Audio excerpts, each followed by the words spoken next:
was born and raised in Georgia, in the suburbs of Atlanta. I'm an only child of a single mother. I didn't know my dad. He divorced my mom when she was pregnant with me. And then I got to meet him when I was 16 and did a couple things with him. And then by the time I was 19, he told me he never wanted to see me again. I was raised in the Christian church. I always thought of God as good. I always knew he loved me, and they taught me that God was like our father, but not having had an earthly father, I didn't really understand that. My mom and I were very close. We did everything together. Life kind of changed Friday, May 14th, 1999. I woke up and I found my mom dead. Part of me died with her that day. I didn't feel whole anymore. She was the person I called when something good happened, when something bad happened. And many a time I'd pick up that phone and realize there was nobody to dial. Everybody I knew still had both parents, siblings, spouses, children. And I felt like God took the only person I had, and it wasn't fair. And so I was very angry. I spiraled into a deep depression and despair and despondency. I just didn't want to live. I bought a gun specifically for the purpose of ending my life. I spent 4 hours in bed with that gun held to my chest. And I have a mark on my chest where I held it. God stepped in. He wouldn't let it happen. I guess he saw something that he wanted me to keep going. There was purpose, and I don't know what it was, but he wouldn't let it happen. He thought it was hard to live. Wanting to die, it's really hard to live after you tried not to. One of my friends was a member of Apostles, and she came and got me the weekend after that. And we went to dinner, and I told her the story, and she invited me to this new program called Christianity Examined. So I went, and God planted a seed in my heart. You know how you feel like if you haven't seen a good friend in a while and you go say hey to them, and all of a sudden you want to catch up? You want to spend hours and hours, like, what have you been doing? Going to Christianity Examined and the Bible study made me realize how much I missed God being in my life. The weekend of New Year's Eve, sitting at the house by myself, New Year's Eve, I decided, okay, we're going to try this on Sunday. We're going to see what happens. So I went to Apostles, loved the message, felt like I was around friends again. Dr. J invited me to his Progressive Bible Concepts, and I was fascinated. There's a handout on the table, and I'm kind of early, and I sit down, and I'm reading the handout, and the handout said, this one's about love. I thought, oh, great. Love? Really? Me? I feel dead inside since Mom died, and I don't even know what love feels like. That class was probably one of my most memorable classes because Dr. J taught me that the opposite of love was fear, and fear was something that I totally was in tune with. Fear was the root of all my depression and despair. All my anxiety attacks were all based on fear. I prayed that God would take away my fear, and I asked him to come back into my life, and just all of a sudden, I felt joy for the first time. It was just this unbelievable, pure just joy, just light, like I didn't have any weight on me anymore. I hadn't felt it in so long. I had thought it was gone forever, so I was pretty excited. I started praying, and I started reading my Bible every day. One of my habits for years was I'd watch TV, and that was my escape. And this year, I quit watching as much TV. And so when I would come through trials, I would go read the Bible instead. Just amazing how much it helps me now. It calms me down, and it really takes the anxiety away. For it is by grace you have been saved through faith, and this not from yourself. It is the gift of God, not by works, so that no one can boast.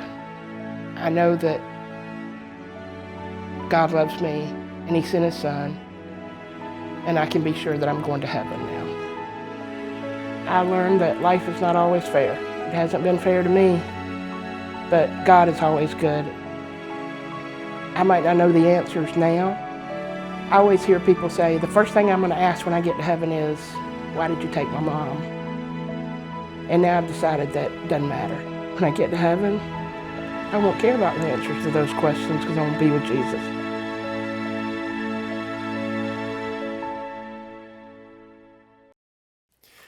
Welcome, everybody. My name is Dr. James Saxon, and I'm one of the pastors at the Church of the Apostles. And I'm going to be your tour guide today as we go through what I will call the Christianity Examined experience. There's a few things I want you to know when we get started. Let me go over those quickly, and then we'll get into the content of what we're going to be talking about today. First of all, the format of the course that you're going to be going through will involve four things. It'll involve four stories of people's connecting with God at some point in their lives. Secondly, it'll involve four truth presentations, and then it will involve four sessions of table talk. So you'll hear a story, then you'll hear a truth presentation, and then you will have a chance to talk about it. When you go to church on Sunday morning, you hear a sermon, you leave, you don't necessarily get a chance to talk about it. Here at Christianity Examined, we want to make sure you digest what you hear so you will have a chance to talk about it at the end of each truth presentation. You received a folder on the way in, and it has notes for each of the four sessions with the conclusion that we will cover. You don't have to use the folder if you don't want to.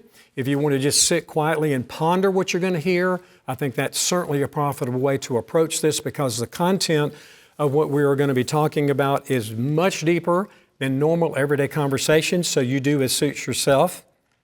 Thirdly, we want you to be aware that there is an assumption that we're going into this course with that I want you to keep in mind from the beginning of the course to the end. And that is, number one, there is a God. Number two, He desires a personal relationship with you. And number three, He will meet you where you are. Now, those are our assumptions. They may not be yours, but I want you to know that we're going into our discussion with those assumptions in mind. Also, I want you to be aware that this course is not something that everybody can attend live, so we are putting it into the content of a book, and that book should be published by the fall. And the thing I want you to understand about the book is that I can go into so much more detail in the book than I can here. And so I'm going to move swimmingly through the content of the course, just kind of gliding across the surface. But if you want more detail about what I'll be saying, then you can get a copy of the book, which will be available for purchase on the C128 website. And also, I tend to be a fast talker. I want you to be aware of this. And I don't want to kind of bowl you over with words too fast. So what I'm going to do is slow myself down a little bit and follow the outline of my remarks. And then also you will see over here to my left slides that will reinforce what I'm going to be talking about. And this should effectively slow it down where it gives you a chance to process what we're going to be talking about. Like I said, versus feeling like you're being overrun with words. So I'm going to sacrifice a little bit of eye contact with you to follow my notes because I've got everything in here that I want to make sure and cover. So you might see the top of my head a little bit more than you want to, and I might be a little bit more boring than usual because I'm watching my notes. But I just want to make sure that we cover the issues that we feel are important. Now let me begin. Let's get into the first presentation of the course. And let me begin by telling you an anecdote, and this is a personal anecdote from my family history. Between 1814 and 1914, there was the immigration of roughly 14 million European immigrants to the United States. At the end of that period of time, my grandfather immigrated to America from Sicily. And he boarded the boat to sail over and did not know when he got on the boat that when he disembarked from the boat here in America, someone was going to have to sponsor him for him to get off the boat. But he didn't know that. So he gets on the boat, finds that out after he's on the boat, and he then realizes that he's in a bit of a mad scramble of a predicament to figure out how somebody's going to sponsor him to get off the boat. Otherwise, he stays on the boat and goes back where he came from. So while he was on the journey over, he made an acquaintance with a guy on the ship whose uncle was going to sponsor him when he got off. And he said, maybe we can work it out that my uncle will sponsor you also. The problem and obstacle with that was that when you got off the ship, they would put you in a line and your sponsor had to know who you were to recognize you and to select you out of the line to verify that it was a legitimate sponsorship. So they don't have any way of doing that. So my grandfather gets off the boat, he gets in a line, And this man agrees to try to sponsor him. And so he stands in front of this entire line of men and just so happens to pick my grandfather out, walks up to him, hugs him, and says, "Joe, welcome to America." It worked out in the random providence of God. Now, the reason I tell you that story is because in my conversations as a pastorate of over 45 years with people about their relationship with God, many people use that kind of random selection process without really stopping to think through what they believe about God and why. And the question I want us to start with is, given the gravity of the issue of God in a person's life, is that the wisest way to go about formulating a set of beliefs about God? I would suggest otherwise. And I want you to know this, that in all my conversations with people inside and outside of faith, there's kind of one principle that there is universal agreement on, and that is, no matter what you believe about God, almost everybody agrees that what you believe about God is your most defining decision. That's the most defining decision you're going to make. And so if we approach that defining decision in this random chance way, there's a good chance we're going to strike out. There's a good chance we're not going to get it right. So the purpose of this course is to help you approach this question in a thoughtful, reflective way. And given the complexity of the subject, the question of God is a very complex question, and there are literally hundreds of religious options you could choose. Given the complexity of the topic, and also given the complexity and the busyness of our daily lives, how would you possibly get all the relevant information in front of you to make a thoroughly informed decision? And then secondly, how would you find the time to do it? Well, that's an overpowering question to most of us. And the reality is that most of us won't take the time to do that. And we will end up sort of ingesting the views of people around us without any real serious thought given to it. And I would suggest to you that that's probably not the best way to try to answer the God question in your life. So what this course is designed to do is to help you get enough of a feel for the options in front of you so that you feel like you've advanced your understanding and you can make an informed choice about what you believe about God. So what I first want to do is to put up here an overview of world religions. And we're going to distill all world religions down into a simple grid that will greatly simplify the process of trying to figure out what it is that you believe and why. So let's start with three main branches of an overview of world religion. The first branch is called monotheistic religions. And these are religions, all of which place God in the foreground. They place God in the foreground. These would include Judaism, Christianity, and Islam. They believe in one single God, and God is in the foreground.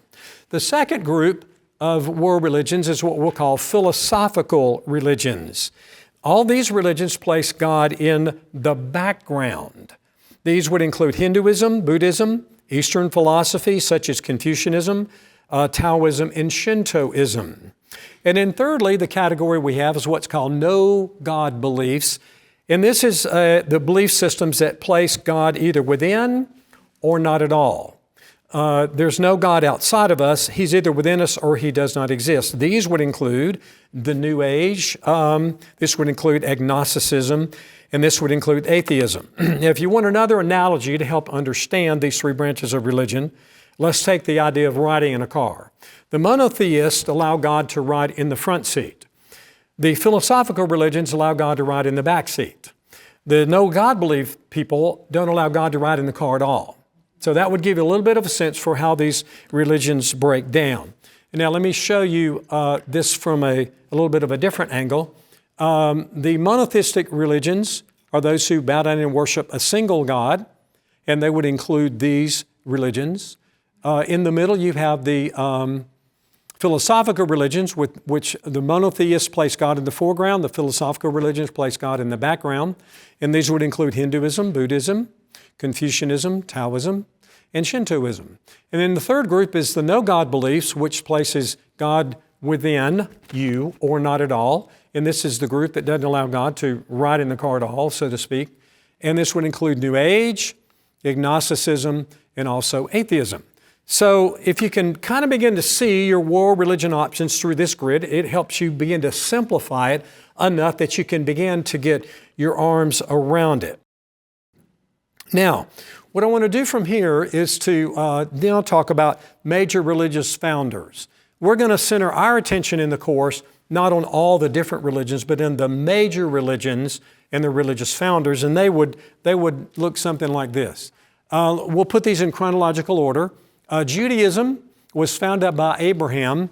Abraham's initial name was Abram, which meant exalted father, but then God promised him a child through a barren wife, and he changed his name to the father of a multitude, which is where the name Abraham comes from. Then you have contemporary religious leaders that Abraham probably lived about 2000 BC. These three religions all came into existence around 700 BC. Laozi was the founder of Taoism. His name means oil master. Confucius, his name means master teacher. And then you have Buddhism, which means enlightened one. And these all occurred about the 7th, 8th century BC. Taoism and Confucianism was toward the China part of the mainland of Asia. Buddhism was in the India part. And then we have Muhammad, which was the prophet who came 700 years after Jesus. And then you have Jesus Christ, who is, the name Jesus means Savior, the name Christ means Messiah. And of course, the hinge of the way we measure time today, the hinge upon which it swings is the life of Jesus. When he came, prior to his life, it was called the BC period. Now, after his life, year of the Lord is called the AD period. And so these are the founders of the major religions that we will include in our discussion today. And we will be doing some comparative religious studies as we go through this, because I want you to see how these religious founders and these religions compare to one another. And so to kind of give us all the sense for how can we somehow live in a world with all these different religions and have some type of a peaceful coexistence, this word was created out of symbols for different religions. The half moon is Islam, the peace sign, we're not sure exactly what that can refer to. The E refers to the equality of genders, man and female. Star of David, then you've got the I, that is sometimes referred to as atheism or Taoism. Then you have the yin yang, that is Taoism. Then you have the cross at the end, which is Christ. And so what's interesting is that there's not even agreement about what these symbols stand for. And yet the depiction of this itself is designed to bring peace and harmony, but we can't really even agree what the symbols stand for, which is kind of ironic. This came into existence in the 1900s, in the mid-1900s, when the Cold War existed between Russia and America, and it was kind of an idea of let's all live together in harmony. And then after the 9/11 terrorist act, which chilled the world, this symbol came back into prominence with the idea of how can, in the name of religion, we be killing each other the way that we are, and we need to learn how to live in peaceful coexistence. So we have these religions, and the effort has been made to live in peaceful coexistence, but we need to recognize that there are distinct differences between these religions. And to minimize those is not to be fair to any of those religions. So we have to let them all stand and then work with them as best we can. Now, wouldn't it be great if we could somehow have like this authenticity detector that we could shine on each of these religions that would tell us which one is authentic and which one is not? It'd be great if we had that. The problem is we just don't. Now, back in ancient times, there was a way that precious metals and stones were determined to be authentic or not. And you may recognize this. This is what's called a Lydian stone. And in ancient days, they would take a Lydian stone and rub gold up against it, and you could tell whether the gold was pure or whether it was fool's gold. And it would be great if we had something like that religiously. The problem is just that we don't. So what we need is some type of a frame of reference to figure out how can we judge the truthfulness or the authenticity of the different faiths that we're looking at. And so what I want to suggest to you is that Christianity is in the best position to be the Lydian stone or the touchstone. It's the one that we can safely judge all other religions against for this particular reason. Christianity is the most evidentially verifiable religion of all of them. We can verify Christianity because it's plowed into centuries of human history. For instance, Jesus was born in a town called Bethlehem. There is a city right now in Israel called Bethlehem. Moses parted the Red Sea. The Israelites went through it. The Egyptian army was drowned in it. We now know that there are chariot wheels in the bottom of the Red Sea. These are things that we can verify. Pontius Pilate for years was thought to be a mythical figure until in the early 1960s, they were excavating the Caesarea city and found an inscribed stone that mentioned Pilate, and it was dated back at the first century. So we have ways of verifying Christianity in ways that we don't have the other faith systems because Christianity spread over centuries, and they'd involve live people in live places in live events, and we can go back and verify. So because Christianity is verifiable, we can use Christianity as a way of being a touchstone. And the first law of logic says this: truth never contradicts itself. So if we can determine that Christianity is true, then we can use that as a touchstone against other religions to see what is not true. If we can't prove Christianity to be true, then let's move on to the next alternative. But let's start with Christianity because it's predominantly verifiable in a way that no other world religion is. Most other world religions, it came into existence in the lifetime of a single person, and it's hard to go back and verify the veracity of it. Christianity came into existence over centuries, and it's much, much easier to go back and be able to verify that. Now, if you were to try to summarize the Christian faith in one sentence, if we can reduce it down to a very simple level, it would be this: Christianity represents the greatest offer of the greatest gift from the greatest person with the greatest benefit to the greatest number of people. That's what Christianity is all about. Now, if you can just make a mental note of that single sentence, we're going to be referring back and forth to this summary of Christianity because it really does capture it all. And if we can reduce it down to this level, then we can begin to make sense out of it, and we can begin to see the thought behind it, and it begins to give us, again, a conceptual framework for what at least Christianity stands for and how we can judge that. Now, what we're going to be doing in this first presentation is we're going to center our thoughts on the person of Jesus. Jesus and Christianity are never to be separated because Jesus Christ is Christianity. All right, Jesus is this great person here that this sentence refers to, the greatest offer of the greatest gift from the greatest person. All right, so what we're going to be talking about in this first presentation is this greatest person by the name of Jesus. And what I'm going to try to establish with you is what I call the uniqueness of Jesus. What separates Jesus apart from all other religious founders, and what makes him distinct and unusual in comparison to the other religious founders. And so what I want to put up now is another slide, and I need for you to kind of grasp this also because this is going to flow throughout the course. And the uniqueness of Christianity, or the uniqueness of Jesus, essentially revolves around three great feast days. The first one is Christmas, which celebrates what event in the life of Christ? His birth. All right? And the principle that flows out of the incarnation of Christ that we celebrate on Christmas Day, the principle that flows out of that is that Jesus is the only religious founder who not only pointed to an ideal, but he was the ideal. Other religious founders pointed people to a religious ideal. Jesus was the embodiment of that ideal. That makes him unique. Number two, the second feast day is Good Friday, which celebrates what event?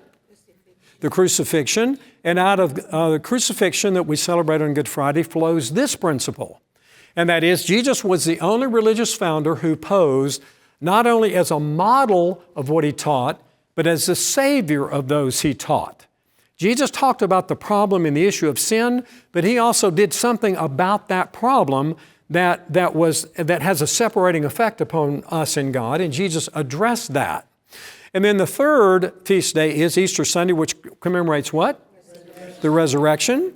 And the principle that flows out of the resurrection is that Jesus was the only religious founder who prescribed salvation not through self-improvement, but through self-abandonment. Not through self-enhancement, but through self-abandonment or self-denial, so to speak. And so Christianity moves us away from self and toward something else, where all other religions moves you toward being the best version of yourself in hopes that God will grade on a curve and that you'll get in. But that is not how Christianity functions. So we're going to look at these three feast days, these three events and three principles to talk specifically about the uniqueness of the person of Jesus in reference to all other religions and other religious founders. Okay, so let's get on our horse and ride here as we make our way through this. This will be the body of what we'll talk about today. All right, now, the first major event in the life of Christ was, of course, the incarnation. And as we just said, what's unique, what is substantive about Jesus' birth or his incarnation is that this points to him as the only religious founder who not only pointed to an ideal of spiritual perfection, but he was the embodiment of that ideal. Others strived for an ideal that they prescribed, but they could never reach it themselves. Jesus was the embodiment of it. Now, let's talk for just a second about this Christmas feast day that celebrates the incarnation. All right, the Christmas season in Christian circles is known as the Advent season, right? The word Advent means arrival. What it points to is that this was the period in history in which the Messiah that had been prophesied for centuries in the Old Testament had finally arrived. He had finally come. So Christians usually are very joyful about celebrating the Advent season. Now think about this with me for just a second. On July the 20th, 1969, I was sitting in an apartment in Gadsden, Alabama, my hometown, with a bunch of friends, and we watched the man in a moon ship, or in a rocket ship, set foot on the moon. And the whole world was watching that event when it occurred. And that was a big deal. Now, ladies and gentlemen, if it was a big deal when man set foot on the moon, how much bigger of a deal was it when God set foot on the earth? So try to put this event in that context. This is dramatic history taking place. Now, Jesus was a person who claimed and didn't resist the idea that he was God and that he was perfect. Now, for most of us to claim that we're perfect, that's putting ourselves out on quite a limb. And as soon as you make a claim toward that, people just might try to see if they can figure out whether that's true or not and just find a few flaws in your life to bring you back to reality, which is probably what would happen if I ever thought that or said that to anybody. But Jesus never backed away from the claim that he was spiritually perfect. Now, that also is very dramatic. Let me explain this to you a little further. Jesus actually said to his detractors, and Jesus had detractors, even though he claimed to be perfect, he had people who didn't like him or didn't like what he said. Jesus had his detractors, and this is what Jesus said to his detractors. Who among you convicts me of any sin? Now try saying that to the people you live with and see how far that goes. Jesus actually said, who among you convicts me of sin? He accepted that challenge of posing as a spiritually perfect person. The second thing that Jesus did that was amazing is that he claimed oneness of essence with God the Father. Now, in the Eastern religions, they talk about oneness with divinity or oneness with the supreme Godhead, or they talk about oneness with nature. Jesus claimed to have oneness with God the Father. He says in John chapter 10, I and the Father are one. Now, when Jesus said that, the language of that verse specifically clearly implies he's claiming deity. He's making a claim to deity that he himself is God. How do we know that? Well, the folks that were standing there when he said it took up stones to stone him because they thought he was blaspheming, claiming to be God. So these opponents in that context recognized the import of what Jesus was saying. So Jesus did not deny that he was spiritually perfect. And in fact, he claimed to enjoy an actual oneness with the Father that again affirmed his perfection. These are amazing, amazing statements. Now, let's talk a little bit more about the implications of this. Have you ever wondered what it's like to live around a perfect person? How would you like to have had your oldest brother or sister be perfect? You know what it was like as a younger sibling when the oldest brother or the sister did everything right, and when you kind of flubbed at your parents, said, hey, why can't you do it like your big brother or your big sister? You know how intimidating that is. Well, can you imagine being in Jesus' family and him being perfect? Where he does everything by the book, does exactly what he's told to do, always does it in the right spirit, and lives out this concept of perfection. Now, this is beyond dramatic. Now, just try to work with me on this. All right, first of all, notice about the life of Jesus that he never withdrew or modified any statement that he ever made. If you're perfect, you don't ever modify what you say and you don't withdraw the statement. You always say the right thing in the right way. Jesus never had to edit anything he thought or said. How many of us could ever say that about ourselves? That's hard to imagine. Secondly, Jesus never apologized for anything he ever said or did. We always stumble over our words sometimes and stumble into each other and then have to call back and apologize. That's a regular exercise for me to call somebody back and say, hey, I didn't mean that, or I didn't say that the right way. I could have and should have done that better. But Jesus never apologized for anything he ever said or he did because it was always done the right way in the right measure. Notice also that Jesus never confessed a single sin. I mean, think about that. He never had to get on his face before God and say, I blew this thing. I messed it up. How many times have we had to do that? If we had to do it. If we sin just 3 times a day, that means if you live to be in your 70s, you're going to stand before God with 70,000 sins. And let's assume you apologize for 5% of them. That's a lot of apologizing to do. Jesus never confessed a sin. Also, Jesus never sought anyone's advice. He was God. He didn't need it. The Bible says that his wealth of understanding and wisdom is unsearchable. And Jesus had this fullness of knowledge and wisdom and understanding, and he never had to seek anyone's advice. Jesus never attempted to justify his ambiguous behavior. Jesus said and did some very confusing things. If you read through the Gospels, there are things in there that I read today and I still don't understand exactly what he meant. When he said, I tear down the temple and build it back in 3 days, the Jews reacted with, it took Herod 46 years to build this temple. You're going to tear it down and rebuild it in 3 days? He didn't back away from the statement. It turns out that it referred to his resurrection after he was dead and in the grave for 3 days. Jesus never bothered to explain his ambiguous behavior. He just let it unfold. He let the plan of God justify all that he did. Also, Jesus never asked anyone to pray for him. Now, he might have asked people to pray with him, and he might have asked people to pray to him, but he didn't ask people to pray for him because God doesn't need to be prayed for. And Jesus did not need anybody to pray for him. Jesus had a perfect balance of personality, no strengths or weaknesses. We're all people that have temperaments. That means there's certain things we're great at, certain things we're okay at, and certain things we're not so good at. The things we're great at, that's how we help others. The things we're okay at, we do that ourselves. The things we're not good at, we go ask somebody to help us. All right, well, Jesus didn't have any problem with needing help on anything. He embodied the perfect balance of strengths and weaknesses because he really didn't have any strengths or weaknesses because he was perfect. And then number 8, Jesus never sought forgiveness, though he often extended it. He often extended it, but he never sought it. Now, the Pharisees, when they saw Jesus forgive people, the Pharisees carped at him and said, wait a minute, only God is able to forgive sins. What do you think you're doing? Jesus never backed away from their threatening comments. He stuck with what he was saying. Oftentimes when he healed people, that physical healing was a sign and symbol of the spiritual healing that comes from him granting forgiveness. And Jesus often granted physical healing and spiritual healing together in kind of a package situation. As we ponder this now, Jesus was the only religious founder who not only posed as a model of what he, not only posed as how did the word even go? Jesus was the only religious founder, I need the language, who pointed to the ideal of spiritual perfection, but he was the ideal. Excuse me with that.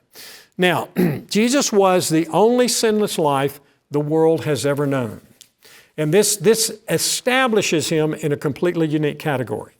Now, let me tell you a quick story. There was a Hindu Brahmin priest years ago in India that was threatened and reacted when a lot of the people in his village were leaving Hinduism and becoming Christians. And so he decided that he would take the Gospels and study the life of Christ and find imperfections and then write a book about the imperfect Jesus.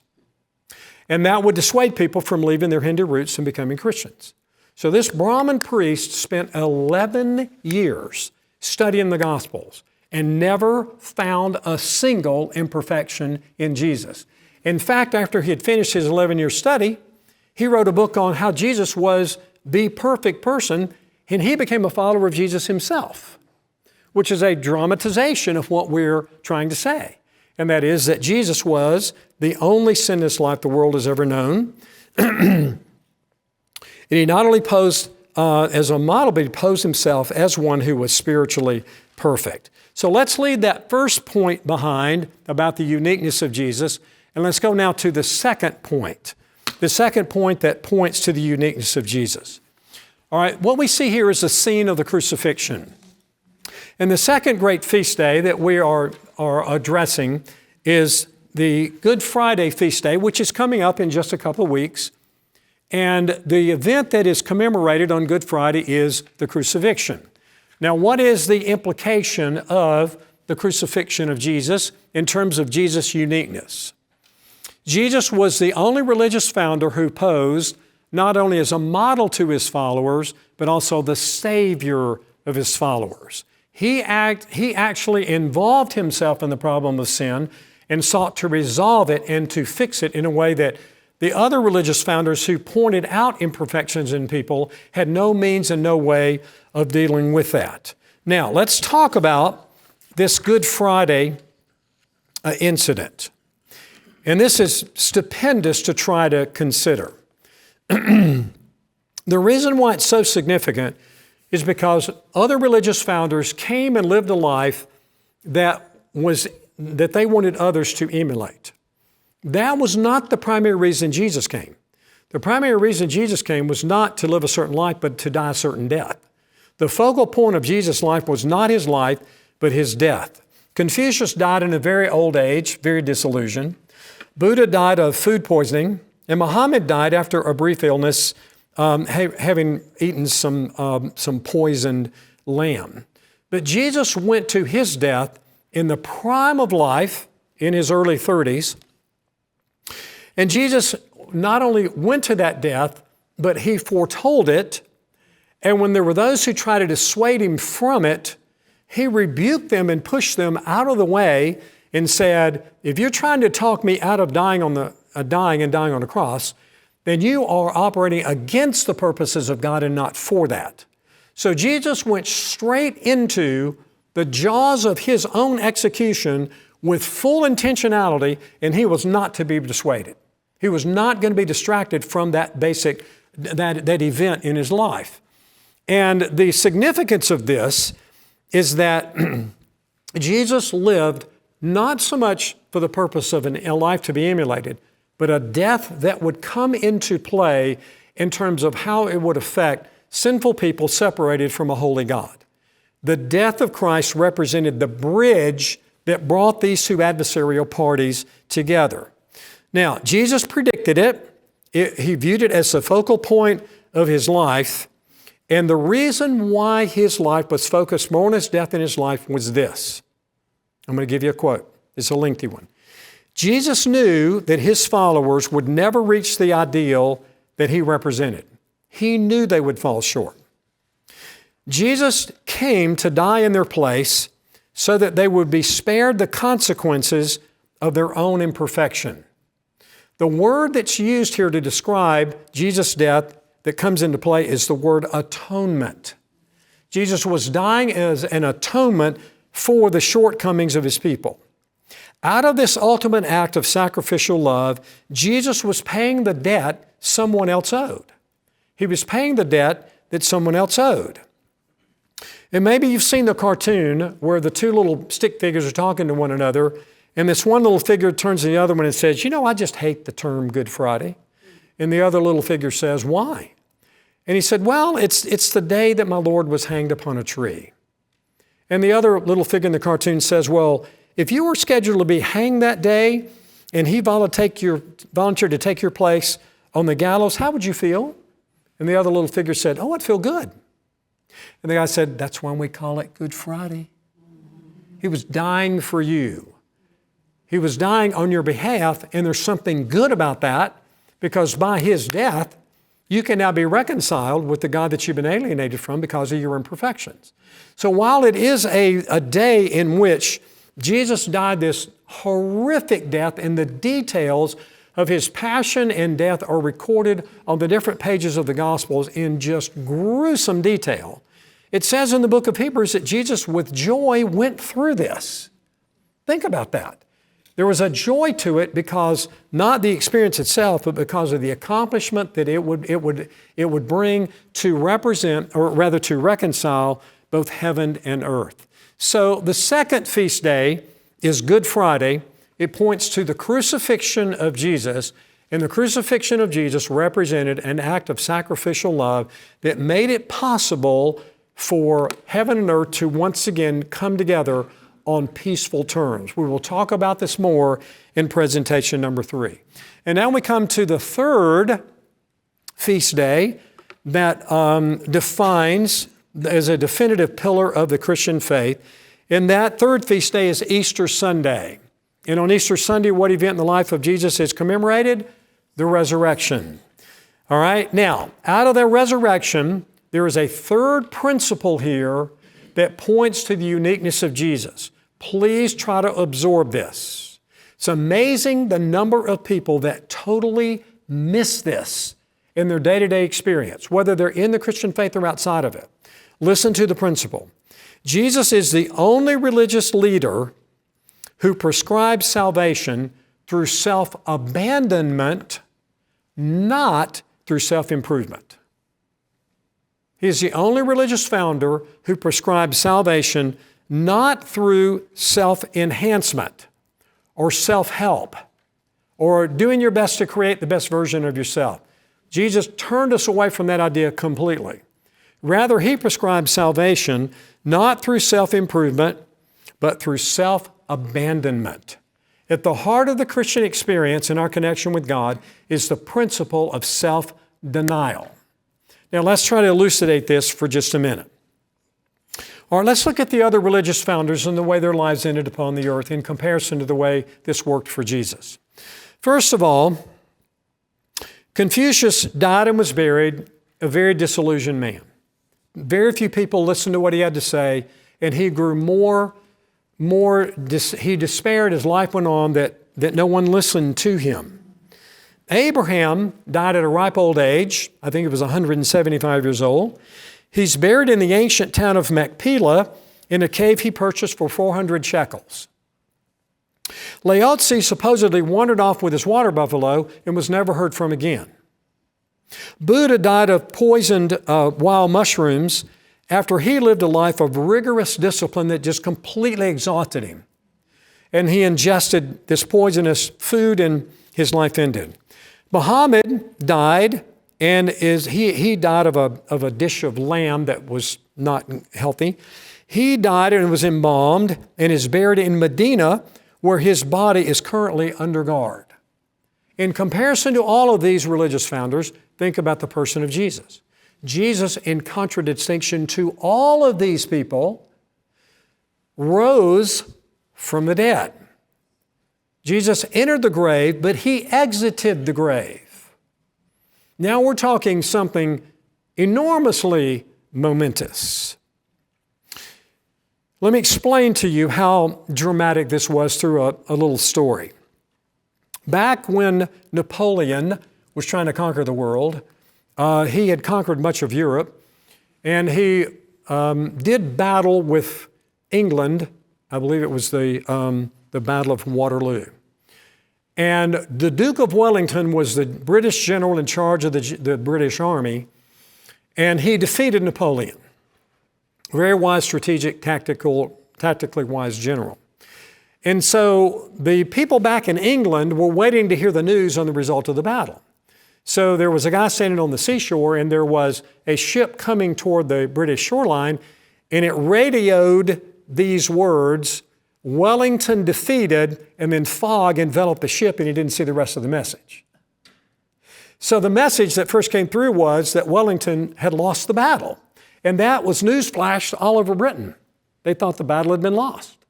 Then a few hours later, when the fog lifted, the message was sent again, and it read, "Wellington defeated the enemy." And then that was flashed all over England, and of course, they went from hell to heaven in about 2 hours. Now, if you try to picture Jesus experiencing the horror of the crucifixion, and all the disciples feeling like all was lost, and then 2 days later, the impossible happens. Jesus rises from the dead. And in distinction to all other religious founders, this is the most amazing of things. Now, when someone does something difficult and predicts it, that always tends to increase our respect for that person, right? When I was in high school, there was a quarterback named Joe Namath who predicted his little New York Jets were going to beat the Baltimore Colts, a much better team, in 1968. And as soon as he predicted that, news flashes all over the sports world that Namath has lost his mind. And then a few days later, those lowly New York Jets beat the mighty Baltimore Colts, and overnight, Namath went from an ordinary quarterback to a superhero. But what Namath did was just improbable. What Jesus did by rising from the dead was impossible. Two different categories of realities here. And so if Namath, who's been a superhero since that, when he predicted the improbable and did it, how much more respect should we have for the person of Jesus, who predicted his death and the time frame in which he would rise from the dead? All of that adds to the uniqueness and the intrigue of Jesus, in contradistinction to all of his religious founders. Isn't it interesting that we never refer to Jesus as the late Jesus? We talk about the late Ronald Reagan. We talk about the late Dwight D. Eisenhower, the late Franklin Roosevelt, but we don't ever refer to Jesus as the late Jesus. The reason why is because he's not dead, he's alive. He is now among us. And even on a subliminal level, notice how that registers inside of us. Now, let's kind of wind our discussion down about the uniqueness of Jesus. Comparatively speaking, how can we best summarize in a simple way how Christianity is distinguished from other faith systems?